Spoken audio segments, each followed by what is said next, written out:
ভূত ছিল নাকি? হঠাৎ কোথায় উধাও হয়ে গেল? বৌদিও না, প্রিয়র জন্য অদ্ভুত অদ্ভুত মেড রাখে।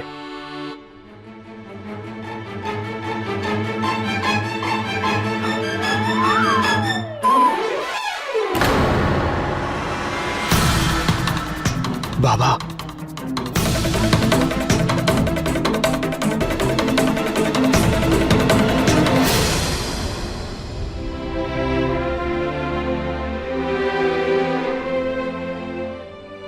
জয় শ্রীকৃষ্ণ ঠাকুমা। জয় শ্রীকৃষ্ণ বাবা। দীপক, একবার বাইরে গিয়ে দেখ তো আজ সূর্য উঠেছে কিনা। আমার ছুটকু একদম সময় ব্রেকফাস্ট করতে এসেছে। ঠাকুমা নিহার, আমার নাম নিহার। নিহার তুই আর সবার জন্য, আমার কাছে তুই আমার ছুটকুই, বুঝলি? একটা কথা বল, কাল রাতের পার্টি কেমন ছিল? শোন, চুলটা না এমনি এমনি সাদা হয়নি, সব বুঝতে পারি। বল। অসম ছিল ঠাকুমা।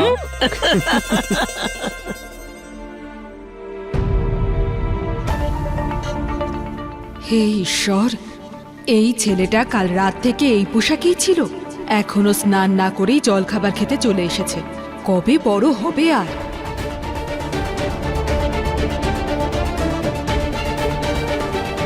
থ্যাঙ্কস মা। নিহার, তুই কি টুথপেস্টের অ্যাড দিচ্ছিস? মুখটা বন্ধ কর, চুপচাপ খেয়ে দিয়ে যা এখান থেকে। যদি বাবা তোকে এই অবস্থায় দেখে নেয় তাহলে জানতে পেরে যাবে তুই বাইরে ছিলি। দাদা, বাবা এত ভালো করে না শুধু নিজের বিজনেস ডিলস দেখে, বুঝেছো? আমার দিকে তাকাবে না। Relax bro.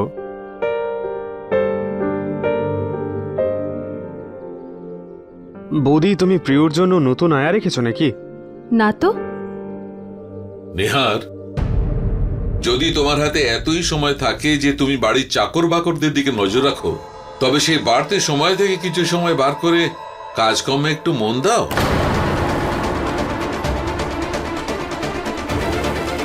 আসলে ব্যাপারটা হচ্ছে, তোর বাবার নিয়ম মনে আছে তো?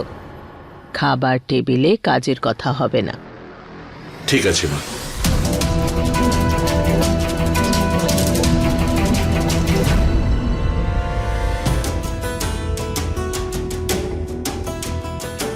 রবি, চলো গিয়ে একটু খোঁজ করি প্লিজ ইয়ার।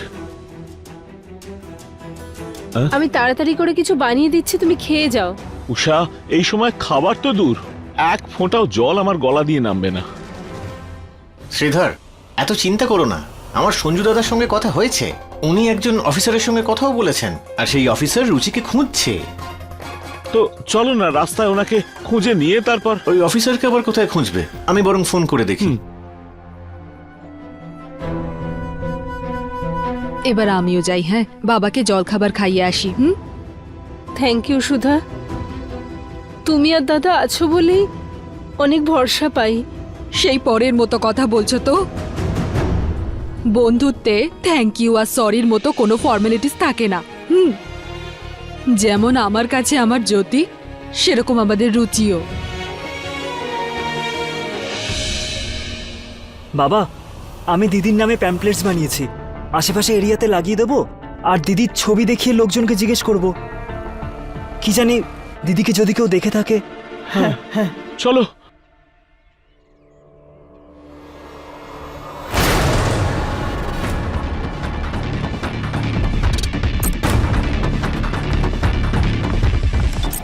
রুচি, আমার মেয়ে এসে গেছে।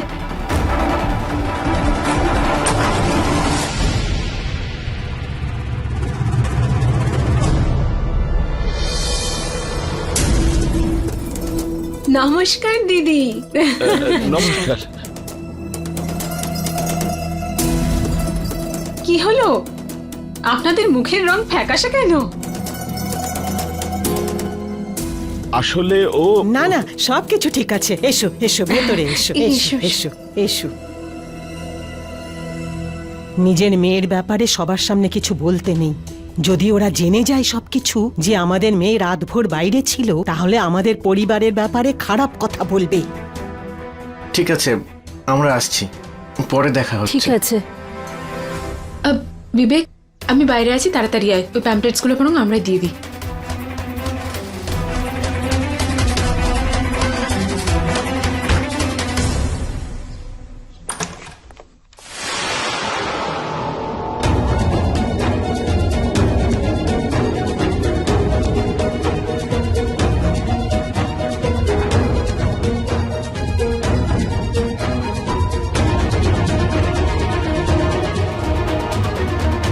আমার রুমটা এত পরিষ্কার কি করে হলো?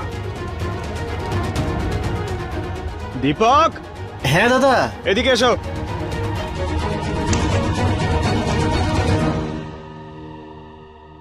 হ্যাঁ দাদা। হ্যাঁ দাদা আবার কি? কানের মধ্যে সর্ষের তেল ঢেলে বসে থাকিস? আমি বলেছিলাম আমার পারমিশন ছাড়া আমার রুমে যেন কেউ না আসে। তাহলে কে করেছে সব পরিষ্কার? কেউ করেনি দাদা, আপনার অনুমতি ছাড়া আমরা তো এখানে আসিই না। আসি না। আচ্ছা ঠিক আছে, যা। এ যদি না এসে থাকে তাহলে কে এসেছিল? তোর কি ভাববে সব?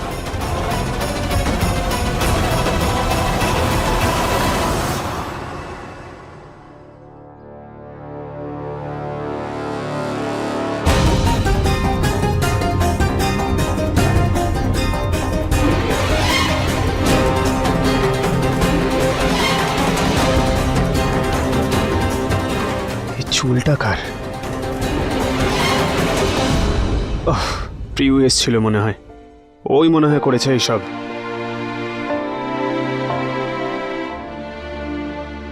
আরে মাসিমা, ওকে তো দারুণ হ্যান্ডসাম লাগছে। নিন নিন, জল খান।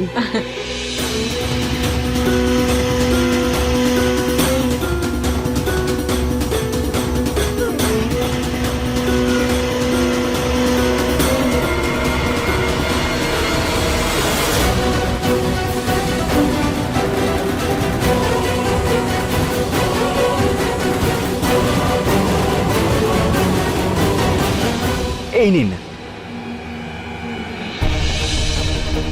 বিবেক, তুইও না এই স্কুলের প্রজেক্ট এখানে রেখেছিস কেন? এটা ভেতরে রেখে আয়, যা।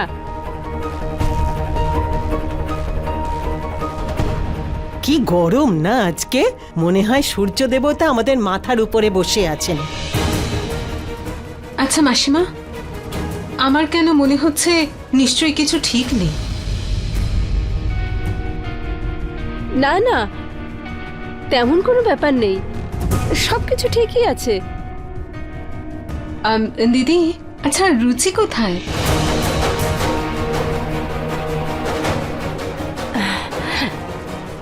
ও ঘরে তৈরি হচ্ছে। বিবেক, বাবা যা দেখে আয় দিদির আর কত সময় লাগবে। হ্যাঁ যা। আর সীমা, তুমি তো অনেকদিন পরে এলে। হ্যাঁ কাকিমা, আসলে অনেক বছর জয়পুরে আসিনি তো, তাই জন্য চলে এলাম। তোমরা কিছু খাচ্ছ না কেন? এই সিঙ্গারা কচুরি খাও না। ঠিক এগুলো আছে তোমাদের কাকিমা, জন্যই। খাওয়া দাওয়া পরে হবে।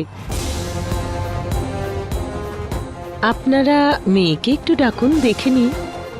হ্যাঁ হ্যাঁ, এই তো ও চলেই আসবে।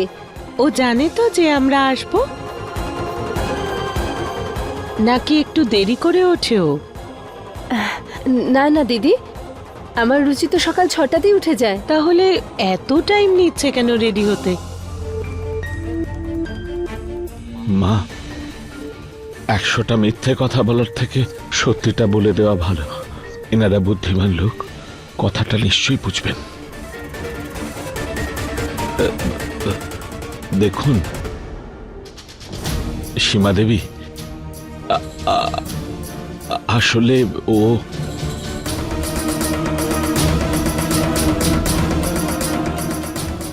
মা,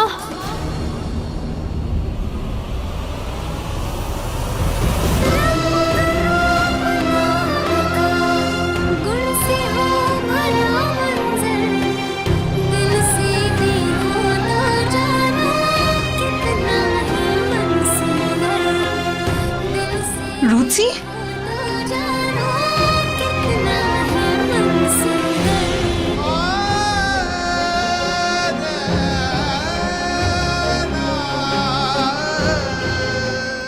রুচিমা কোথায় ছিলি?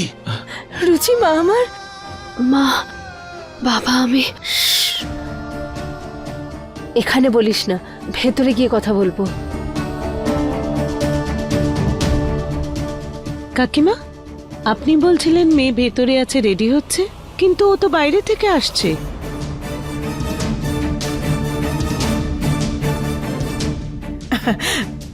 মেয়েটা ওই রকমই, নিজেকে নিয়ে সবসময় ব্যস্ত থাকে। ও যদি বাইরে ঘুরতে না বেরোয় তাহলে ওর ভালোই লাগবে না। ও কখন গেছে আমরা জানিই না, আর এটা তো ভালো জিনিস, ওই জন্য আমরা বারণ করি না।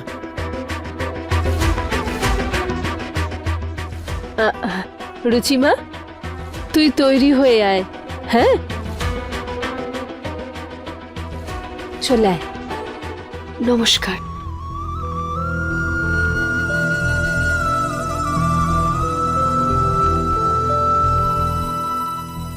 দেখ শোন, মনে হয় না এখানে সম্বন্ধ করাটা ঠিক হবে।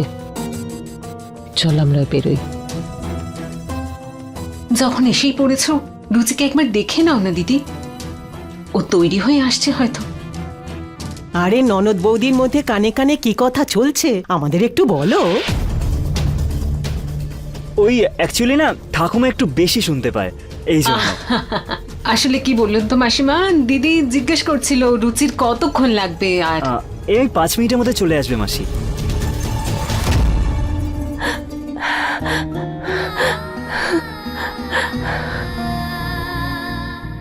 তুই ঠিক আছিস তো? হ্যাঁ মা, একদম ঠিক আছে। এমনি শুধু সারা রাত আমি গোয়েল বাবুর ছেলের ঘরে ছিলাম। কি কি আজে বাজে বলছিস তুই? মানে আমি ওনার রুমে একা লক হয়ে গেছিলাম। এমনি এমনি কি করে বন্ধ হয়ে গেল? অ্যাকচুয়ালি বাবা, আমি যখন ফাইল দিতে তোমাকে গোয়েল মেনশনে গিয়েছিলাম না, তখন ওনাদের ঘরে কোনো পার্টি হচ্ছিল। যেই সকালে দরজা খোলা হলো, আমি সবার প্রথমে ওখান থেকে পালিয়ে গেলাম। আর ভালো হলো কেউ দেখেনি, নইলে বাবা তোমার জন্য ব্যাপারটা খুব খারাপ হতো। কি হলো, তুমি এখন মাথায় হাত দিয়ে এভাবে বসে পড়লে কেন? আমার তখন মনে হয়েছিল যে কেউ যেন সাহায্যের জন্য ডাকছে। এই আওয়াজটা কোত্থেকে আসছে? যদি আমি তখন একটু খেয়াল করতাম গো, তাহলে আমার মেয়েটাকে এত কিছু কষ্ট সহ্য করতে হতো না। সরি মা, আমার কারণেই তুই এত ঝামেলা সইলি।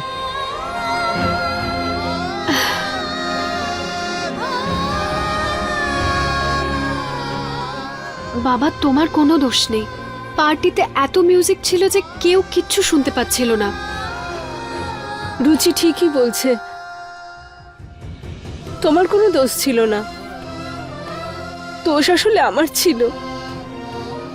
আমার ওকে ওখানে পাঠানোই উচিত হয়নি। সরি মা। আচ্ছা ঠিক আছে, মেনে নিচ্ছি যে এখানে আমাদের সবার একটু একটু দোষ আছে, কিন্তু যখন আমাদের সবার দোষ, তাই সবার দোষই ক্যান্সেল। পাগলি। আচ্ছা মা, ওই বাইরে মাসির সাথে ওনারা কারা এসেছেন? আমি তো একদম এটা ভুলে গেছিলাম। এবার তুমি কেন আমাদের সাথে সাথে চলে এলে? তুমি বাইরে গিয়ে অতিথিদের দেখো, আমি ওকে তৈরি করে নিয়ে আসছি। তুমি কিন্তু তাড়াতাড়ি বাইরে আসবে। হ্যাঁ হ্যাঁ ঠিক আছে, তুমি এবার যাও তো, যাও।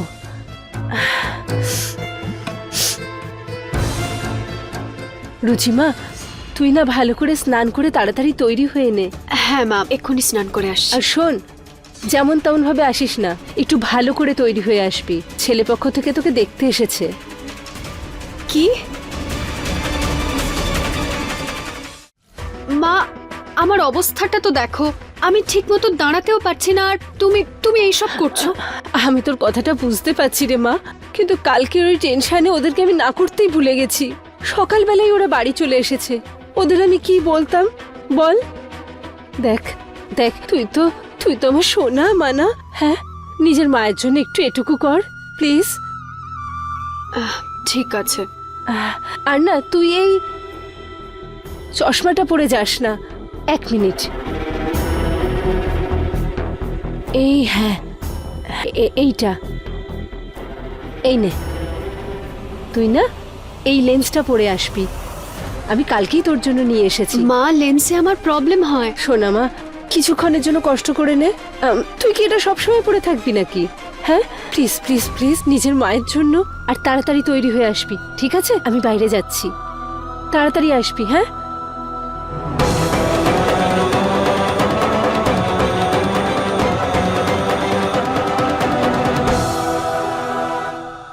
তো বাবা, তুমি দুবাইতে থাকো? তাহলে তুমি তো উটের পিঠে চড়ো।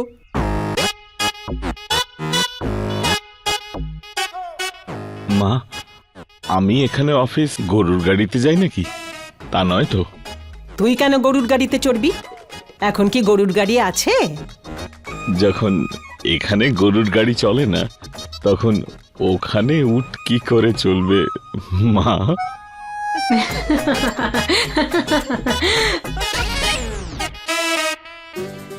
জানো অমৃতা, আমার জন্য মেয়েরা শুধু দুটো ক্যাটাগরির হয়। এক, যারা ছেলেদেরকে টাইম পাস মনে করে, শুধু শুধুই নিজের কথা কখনো রাখে না, না ভেবে চিন্তে প্রমিস করে ফেলে। দ্বিতীয় হলো সিরিয়াস টাইপ, যারা নিজেদেরকেও সিরিয়াসলি নেয় আর ছেলেদেরকেও ফালতু প্রাণী বলে মনে করে না। তাহলে তুমি এবার ডিসাইড করো, তুমি কোন ক্যাটাগরিতে থাকতে চাও? কাউকে দেওয়া কথা রাখতে চাও নাকি? আচ্ছা, জেনারেলি তো আমি কাউকে বারণ করি না, কিন্তু এবার না একটু আলাদাই সিচুয়েশন। ওই আমার স্পায়ের অ্যাপয়েন্টমেন্ট আছে তো। হ্যাঁ, ইটস ওকে। আমি শুধু হ্যাঁ বা না শুনতে ইন্টারেস্টেড, বেশি কথা বলে লাভ কি? চলো, বাই। এই এক সেকেন্ড, তুমি তো খারাপ ভাবলে। মজা করছিলাম আমি। আসছি আর। কুল, তাহলে আমিও ইম্পেরিয়াল ক্যাফেতে টেবিল বুক করছি। না না, ওখানে না, বাবা না মাঝে মাঝে ওখানে যায় মিটিং এর জন্য। তো কোনো নর্মাল রেগুলার ক্যাফেতে যাওয়া যাক, যেখানে আমাদের কেউ দেখতে পাবে না, চিনতেও পারবে না। অ্যাবসলিউটলি, আমি না এসব আজে বাজে ড্রামা চাই না। তো কোথায় যাচ্ছি আমরা?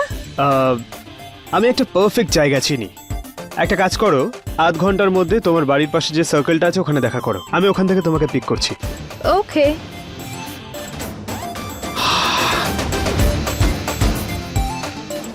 আই নিউ ইট, জানতাম ও রাজি হবে। আমাকে কোনোদিন কোনো মেয়ে না বলতেই পারবে না।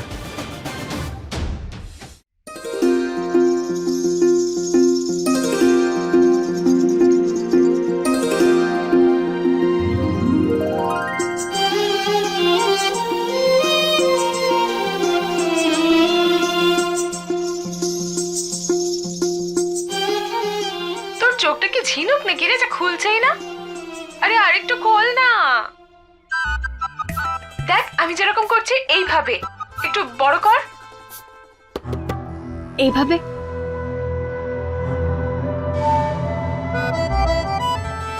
এই মাও না রোজ নতুন নতুন কোনো ঝামেলা নিয়েই আসে। আচ্ছা আমাকে একটা কথা বল, তুই রুমের মধ্যে লক হলি কি করে? আর ওইখানে ঘরে কোনো চার্জার ছিল না? ও আমার ঠাকুমা, বাজে বকা বন্ধ করে 2 মিনিট চুপ কর না প্লিজ। একে তো মা আমার মাথায় উঠে তাণ্ডব করছে, আর তুই এদিকে রামায়ণ শোনাতে বসেছিস। আচ্ছা ঠিক আছে, তো এত ক্ষুধার্ত সিংহের মতো গর্জন করার দরকার নেই, যা গিয়ে রেডি হয়ে নে তুই।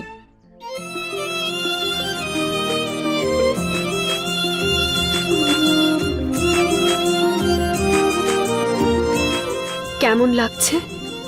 বাপ রে, তোর সৌন্দর্যে আমি তো পাগল হয়ে যাব। তুই শুধু রকেটের স্পিডে একবার গিয়ে বাইরে বেরো। ওই ছেলেটা যদি তোকে দেখে পাগল না হয় না, তাহলে আমার নামও জ্যোতি নয়।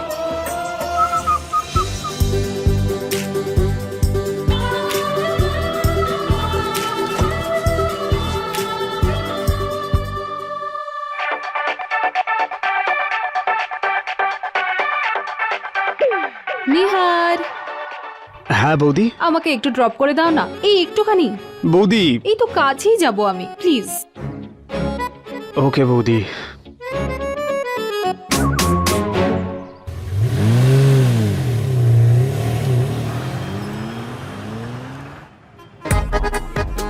বৌদি, তোমার গাড়িটা কোথায়? ওই আজকে না ড্রাইভার লেট করে আসবে, তাই আমি ওকে সোজা মাসির বাড়িতেই যেতে বলেছি। মাসি? হ্যাঁ, মাসি, অমৃতার মা। ওখানেই তো যাচ্ছি আমি, প্লিজ আমাকে ওখানে একটু নামিয়ে দিও। ঠিক আছে বৌদি, অমৃতাকে একটা মেসেজ করে দিই।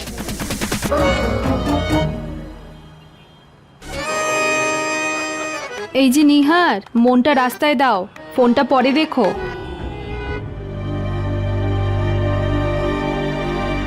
দিদি, আমাদের রুচি খুব সাধারণ মেয়ে। এই পরিবারটাই ওর কাছে সবকিছু। সবার সাথে খুব একটা মেশে না ও। এই নিন, রুচিতা এসে গেছে। এবার আপনাদের যা যা জানার আছে রুচিতার থেকে জেনে নিন।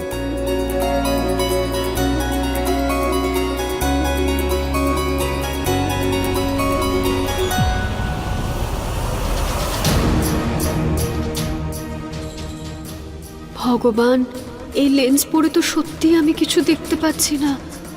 এটা আমার সারা জীবন না পড়তে হয়।